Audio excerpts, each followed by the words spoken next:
Here's something that I missed at the DNC. I think a lot of people missed. Kamala was talking about the one issue that she can really talk about, how much she wants to kill babies. And as she's talking about abortion, the camera at the DNC cut to a little baby.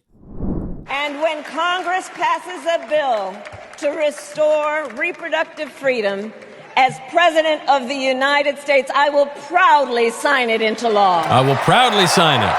And here we have, camera cuts to a lady, some Harris sign, and then a guy holding a tiny little baby, just rocking a little baby. She goes, when I'm president, I am going to slaughter beautiful little innocent babies. I am going to slaughter them. And then the camera, because she doesn't really say that, right? That's the meaning that she's conveying.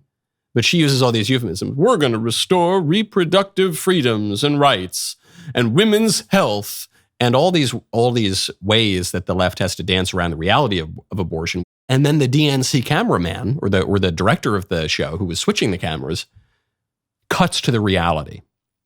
A little baby. And of course, we all recall, I'm still actually giggling over this cameraman's choice from the night before when Oprah was talking about childless cat ladies, and then the camera just switched to some poor woman. We mentioned it on the show last week, in case you forgot.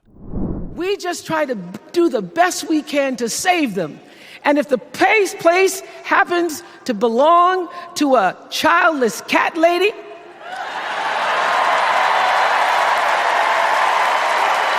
This just cuts to some poor woman. She's looking down. Yeah, okay. Then she looks up. Wait, what? Are you talking about me? And then after Kamala says, we're going to support reproductive freedom. And then just it cuts right to a cute little baby, shows you the reality. I don't know, man. Did a Republican sneak in there and he ended up getting the job switching the cameras at the DNC? I don't know. But whoever did it, hats off to the camera guys. Hats off to the director in the control room at the DNC. Because in the Oprah clip, you see that Democrats are trying to embrace this, the childless cat lady. How dare you suggest that people don't want to be a childless cat lady?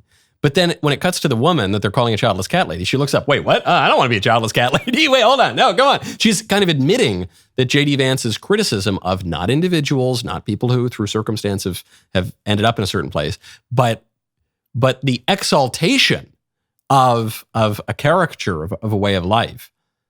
The Democrats are admitting, oh yeah, we actually don't want that.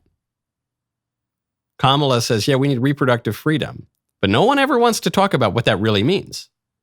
Because if you know what it really means, you don't really want that. And no one who isn't a total psycho or possessed by demons actually wants that. Good stuff. Good stuff from the DNC technical team. Now, speaking of women's issues, there was an excellent, excellent article in the Free Press by my friend, Maddie Kearns. Maddie Kearns has been on the show a number of times, formerly of National Review, now at Barry Weiss's outlet, the Free Press.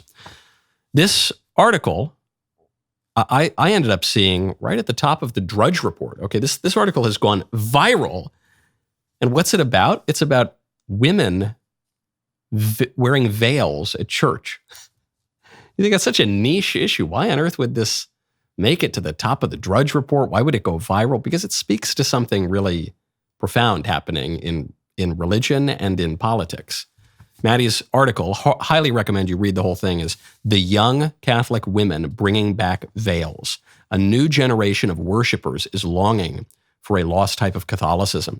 This is not just Catholics who can wear veils or cover their heads at church, though it's mostly Catholics, I suppose, or you specifically think of Catholics. But it comes from 1 Corinthians. 1 Corinthians 11, verse 4. Every man praying or prophesying with his head covered disgraceth his head, but every woman praying or prophesying with her head not covered disgraceth her head, for it is all one as if she were shaven. This notion that, and I encourage you to read the first letter to the Corinthians broadly, but the relation of man to woman and man to God, and sort of explains how we can symbolize this in our lives. But in the 1960s, there was this radical shift. In the 1960s, in the Catholic Church, outside the Catholic Church, in the secular society, everywhere, radicals thought that it would be a good idea to sever our connection to the past. You know, we were going to enter a new age of Aquarius, man. We were going to have a cultural revolution, man. You know, here's the moment, man. And so they thought this was a good thing. And it wasn't just the hippies in the drum circles with flowers in their hair. This happened in every institution throughout the West, even in the most enduring and ancient institution in the world, the Catholic Church. There was a major liturgical reform. They upended the Mass of the Ages, the way that the Mass had been celebrated for at least 1,400 years, and really even earlier than that. They just kind of upended all that stuff, man, and really radically changed things, and including they encouraged women to stop wearing the veils. Now, people are realizing that there's usually a reason that things that endure for millennia endure. That actually maybe when a tradition persists for many centuries or more millennia, that maybe there's a reason for that. Maybe we do not have a sufficient stock of reason that we can just reinvent the world anew and it'll be much better, that would be an advisable thing to do. Maybe those older generations knew something that we don't. Maybe we're not perfectly intelligent. Maybe we're not even as intelligent as our grandparents were. And maybe we need to return to tradition. Maybe that would benefit us. Maybe that's actually the way forward. It's not the way back. It's not regression. Maybe that's actually the way forward, because tradition is not some dusty old thing. There are plenty of dusty old things that have popped up in history and then they fell away because they just didn't have staying power. That's not what tradition is. In fact, that's what fads are. That's what radical innovation is. All those dusty old things that have been left in the dustbin of history all the way in the past, those were fads. Those were fashions. There was some supposedly genius idea from some radical who wanted to upend everything, and then it didn't work. Tradition is not the oldest thing. Tradition is, in some ways, the newest thing, or it's at least we would say the most enduring. It's the kind of thing that can link the past and the present and the future. Maybe there's a reason that Christians have acted as they've acted and believed as they've believed and lived as they've lived for millennia. Maybe there's some connection between those things. There's a saying, lex orandi, lex credendi. Sometimes you could even add lex vivendi, which is Latin. It's like, it means the way that we worship influences the way that we believe. It's not just that religion is not just a thing you do in your head and you ignore that you have a body at all and that you're in time and space at all. Religion is a thing that you do. You worship God. There's a difference between praying on your knees and praying sitting down and praying while you're driving. There's a difference between saying some prayer that you just invented yesterday or saying the Lord's Prayer. Don't forget, our Lord tells us in the Gospels how to pray. He gives us the Our Father prayer. Our Father who art in heaven, hallowed be thy name, and so on.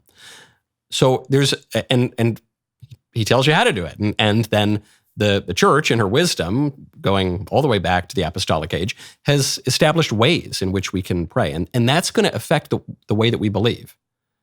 If you receive the Eucharist on the tongue, kneeling, you're going to believe something you're about what the Eucharist is, what the Holy Communion is. If you just kind of, you're driving in your car and you stick your hand out like you're going through the McDonald's drive-thru, that's also going to affect the way that you believe, because we're incarnate creatures. And that's going to affect the way that you live, too. And maybe these young women, it's not the old women who want to go back to the veils, it's the young women who want to go back to the veils. Maybe it's because they realize something has been lost. Maybe they realize that all that innovation that was supposed to free us and make everything better has maybe made things worse. And maybe the real update that we need right now, this is a popular term at the time of these breaks, it was called aggiornamento, an update. Maybe the real update is to return to the faith as it was practiced for, 1800, 1900 years. Probably a good idea. That was a great clip. Now you hold up. You got to ring that bell. You will get even more of these great clips and full shows and long interviews and the yes or no game and a lot of stuff. Go to the Michael Knowles YouTube channel. Just boop, boop, boop. Ring that bell. We'll see you next time.